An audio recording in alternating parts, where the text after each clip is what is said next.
Hey family, good afternoon.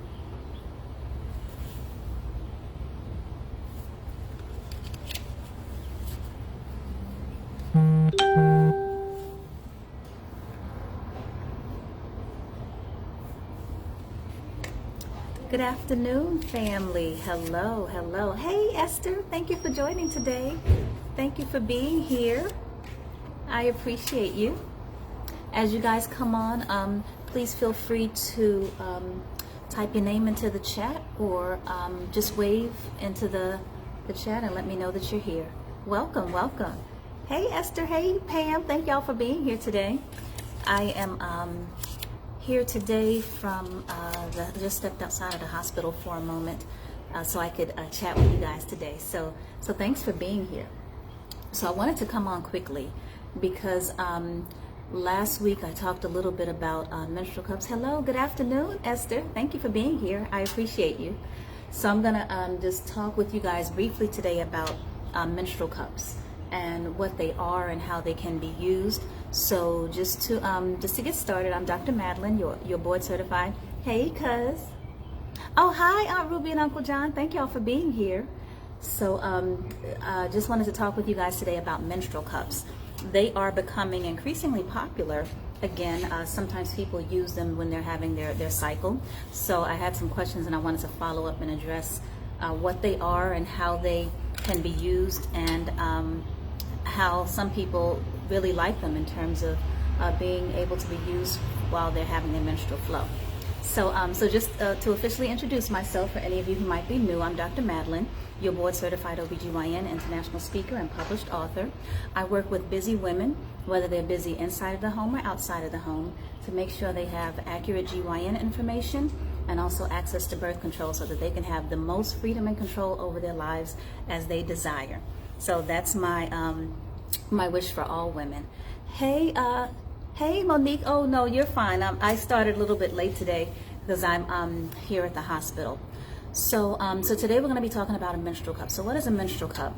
It's a small reusable feminine product, and what it does is that when women choose to use it, it holds their menstrual flow instead of absorbing it. So what does that mean? For a lot of people, it's something that had fallen out of favor for a while, and some people it's becoming more popular again. And so I wanted to just kind of share with you what it is. So here's a picture of it. You can kind of see the size of it. Imagine that it's going to be about that size when it's in your hand. And so what it is usually made of rubber or silicone. And what usually women can buy it in the drugstore. A lot of times when someone is using it for the first time, they might see their OBGYN about it because it comes in different sizes, usually just small or large. In general, let me let the motorcycle go by. In general, we tend to use or recommend the smaller menstrual cups in women who are 30 or under, or if they've never pushed a baby from their vagina before. And so we tend to recommend the smaller one. And for women who are older, or maybe they've pushed several babies through their vagina, maybe their cervix has changed shape, then we recommend the larger one. And they sell them right in the drugstores. One of the reasons why people are liking them more these days is, over the last few years, we've all been moving toward things being more green, using things that can be recycled, trying to have less waste. And so the patients that I know who like these menstrual cups like them because they are reusable. When a woman is having her monthly flow, she can go through several tampons, several pads, sanitary napkins, things that some people have started to become concerned are, they're filling up our landfills, and well, they're one of the things filling up our landfills. And so the way the menstrual cups work is that once you purchase them, you definitely want to wash them with warm water and soap the first time before you insert them. And once they are completely dry, you put something on them. You can either wet them around the edges that you're going to insert into the vagina, or a lot of people like to use like water-based lubricant. Not the oil-based lubricant, but something water-based. And when you're going to insert it in, you kind of squeeze it like this. If you can see that picture there, you squeeze it together, and so that when you open your legs and you insert it into the vagina, it's going to release open and cover the mouth of your womb or your cervix, which is where your blood flow comes from. So how long can you wear it? Depending on your flow, it really varies. So you can wear it up to 12 hours for some women. Shorter than that if you have a heavier flow. So a woman who has a heavier flow, maybe she can wear it 6 hours, and then when you do remove it, you there's a little, and each one of them are different. There's one on the market that has a little stem that basically you can pull the stem down, but a lot of them don't have that stem, and what you would do is reach up to the base and kind of pinch the base and then pull it down.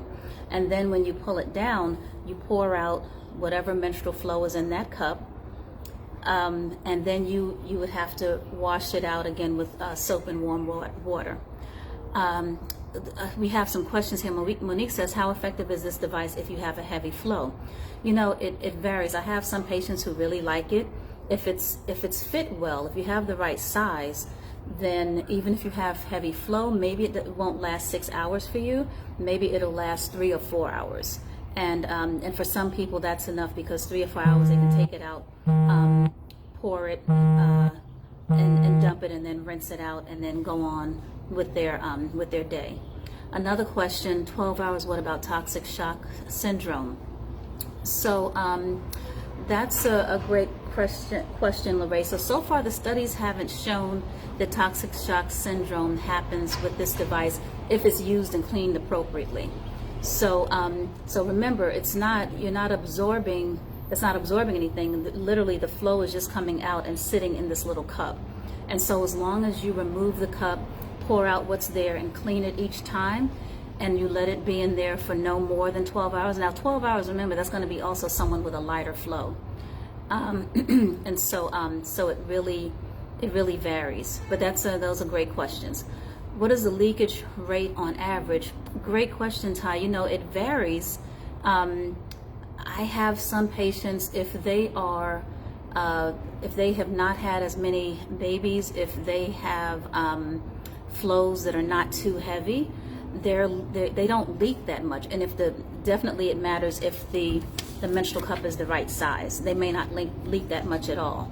My patients who have more leakage are patients who might have heavier flow, if they've had more babies, and also it depends on body mass index. So sometimes my patients, if they're on the heavier side, if they're thicker, then they might have more leakage if they also have a heavy flow. Okay, so it really does vary. Sometimes what my patients will do is they might be interested, so they'll try it and see how it works for them. Some of them love it and they continue to use it, and you can, if you have a really good one that is silicone or rubber, you can make sure that it's kept clean, and you can use it for up to 6 to 12 months.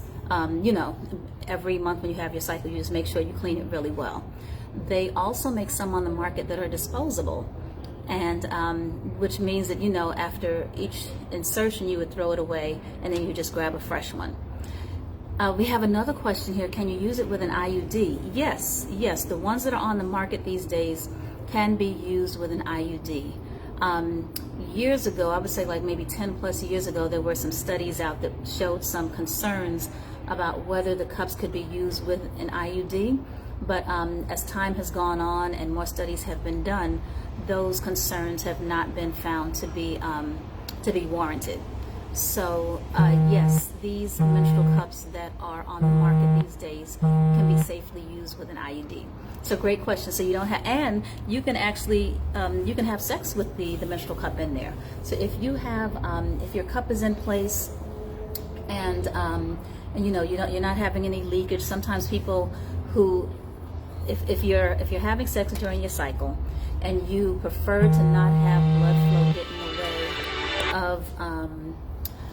of your sexual activity, you just want to do what you need to do and not worry about anything flowing over. Some people love the menstrual cup for that reason too. If you have it fitted right, if it's the right size, if you've applied the right amount of water-based lubricant, it should be able to stay in place while you're having sex, and your sex partner should not feel it. Okay, so that's again another thing that some people like about the menstrual cup.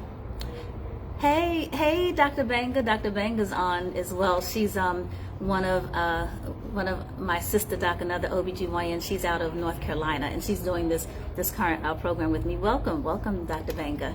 LaRae said this might this be a future subscription box option? That's a great idea, LaRae. I definitely see more people using it. So in a future subscription box, I might put it in there in case any of you guys want to test it out and see how you like it. So let me see what other questions people had. Oh, some people asked if it was expensive. The thought was that if something is going to last you between 6 and 12 months, isn't it more expensive? Aren't they going to put that into the price? It's actually not that bad. You can get some that are about 20 bucks in some of the local drugstores.